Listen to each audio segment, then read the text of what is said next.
मैं एकलव्य हूँ, निषाद राज हिरण्यधनु का पुत्र, वनवासी, अनार्य, परंतु आत्मगौरव और शौर्य का प्रतिमान।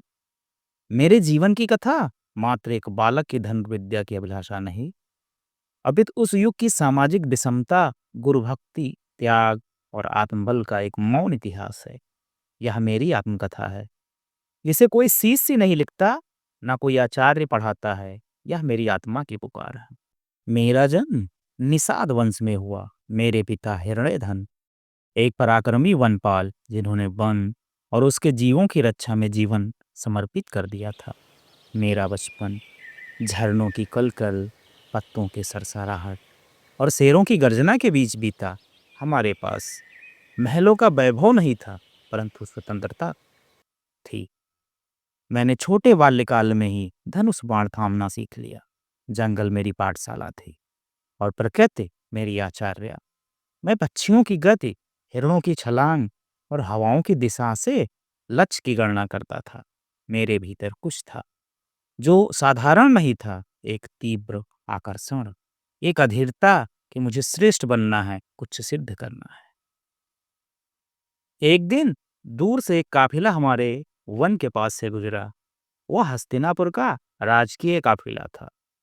उनके साथ एक बालक था, धौलो वस्त्रधारी, मुखमंडल पर तेज। वह अर्जुन था। मैं मंत्रमुग्ध हो गया। उसके पीछे चल रहे थे गुरु द्रोणाचार्य। लोगों ने बताया कि वे राजकुमारों को धनुर्विद्या सिखाते हैं। मैं अचल हो गया।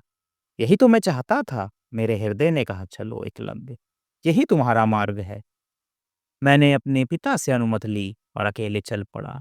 गुरु द्रोण की शरण में उनके आश्रम पहुंचा, चरणों में झुका और कहा, गुरुदेव, मुझे धनुर्विद्या सिखाइए, मैं आपका शिष्य बनना चाहता हूँ। द्रोणाचार्य ने मेरी ओर देखा। मेरा रूप, मेरे वस्त्र, मेरी जाति। उनके मुख पर संकोच हो रहा, फिर कठोरता। तुम निषाद हो, मैं केवल क्षत्रियों को विद्या देता हूँ, उन्होंने कहा। मेरे बाल मन पर जैसे कोई पत्थर गिरा। मैं लौट आया और हार नहीं मानी।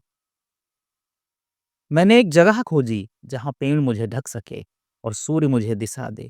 फिर एक मिट्टी की मूर्ति बनाई, द्रोणाचार्य की। उनकी ध्वनि मन में उतारी और उसे मिट्टी में ढाला। वह मेरे लिए केवल मिट्टी नहीं थी, वह मेरा गुरु था। हर दिन मैं उसे प्रणाम करता, फिर अभ्यास करता। पहले दिन धनुष की प्रत्यंचा ठीक से नहीं खिंची, दूसरे दिन लक्ष्य चूक गया, परंतु तीसरे दिन मेरी आंखों में आग थी और हाथों में संकल्प। मैंने खुद से खुद को सिखाया, पर्वतों से संतुलन, नदियों से गति और पक्षियों से निशाना। बरसों बीते और मैं वही बन गया जो मैं चाहता था, एक सिद्ध धनुर्धर। एक बार सभी राजकुमार गुरु द्रोणाचार्य की अनुमति से शिकार खेलने के लिए वन में गए। राजकुमारों का सामान और एक कुत्ता उनके साथ, और साथ में एक अनुचर भी था, वन में चला जा रहा था। वह कुत्ता घूमता फिरता वहां पहुंच गया जहां मैं बाणों का अभ्यास कर रहा था। मेरा शरीर मैला कुचैला था। वह काला मृगचर्म पहने हुए था। मेरे सिर पर जटाएं थी। कुत्ता उसे देखकर भौंकने लगा। मैंने खींचकर 7 बाण मारे, जिससे उस कुत्ते का मुंह भर गया, परंतु उसे चोट नहीं लगी। कुत्ता बाण भरे मुंह से पांडवों के पास आया। यह आश्चर्यजनक दृश्य देखकर पांडव कहने लगे कि उसका शब्द वेद और फुर्ती से विलक्षण है। टोह लगाने पर उसी वन में उन्हें मैं मिल गया। मैं लगातार बाणों का अभ्यास कर रहा था। पांडवों ने मेरे रूप को बदल जाने के कारण मुझे पहचान ना सके।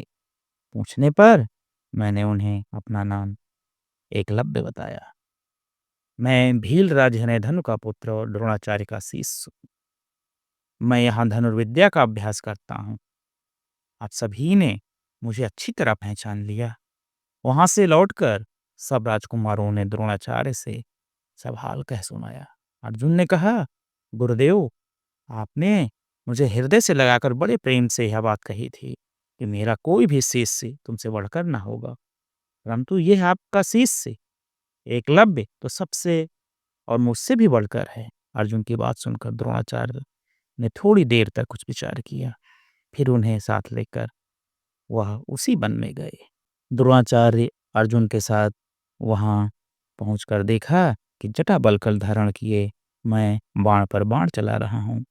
शरीर पर मैल जम गया है, परंतु मुझे इस बात का ध्यान नहीं है। आचार्य को देखकर मैं उनके पास गया और चरणों में दंडवत प्रणाम किया। फिर मैं उनकी विधि पूर्वक पूजा करने के साथ हाथ जोड़कर उनके सामने खड़ा हो गया और बोला, आपका शिष्य सेवा में उपस्थित है, आज्ञा कीजिए। द्रोणाचार्य ने कहा, यह तो सचमुच मेरा शिष्य है, तो मुझे गुरु दक्षिणा दे। मैंने बड़ी प्रसन्नता महसूस की। मैंने कहा, आज्ञा कीजिए। मेरे पास ऐसी कोई वस्तु नहीं है जो मैं आपको ना दे सकूं। द्रोणाचार्य ने कहा, एकलव्य, तुम अपने दाहिने हाथ का अंगूठा मुझे दे। मैं अपनी प्रतिज्ञा पर डटा रहा और मैंने उत्साह तथा प्रसन्नता से दाहिने हाथ का अंगूठा काटकर गुरुदेव को सौंप दिया। इसके बाद मेरी बाण चलाने की वह सफाई और फुर्ती नहीं रही। लोगों ने कहा, अब तू नहीं चला पाएगा धनुष, और मैंने हार नहीं मानी। मैंने अंगूठे के बिना अभ्यास करना शुरू किया।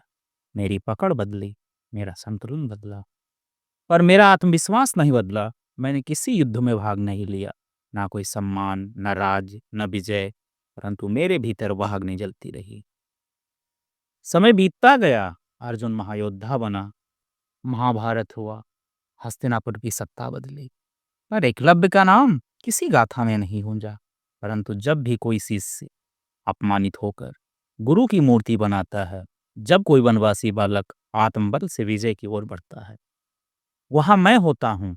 मैं वंचितों की प्रेरणा हूँ। मैं वह नहीं जिसे इतिहास ने लिखा, मैं वह हूँ जिसे आत्माओं ने जिया। मैं वह हूँ जिसने अपमान से अग्नि जलाई और आत्मा को स्वर्ण बना दिया। मैं वह हूँ एकलव्य। मैं वह हूँ जो अंगूठा होकर भी सिद्धि को प्राप्त कर गया। दोस्तों, कैसी लगी ये कहानी? अगर कहानी पसंद आई हो तो हमारे चैनल को लाइक, सब्सक्राइब और शेयर करें तथा अपने विचारों को हमारे कमेंट बॉक्स में ज़रूर दें। और हमारे चैनल पे बहुत सारी पौराणिक कहानियाँ अपलोड हैं, उनको जाकर देखें और अपना ज्ञान वर्धन करें। धन्यवाद।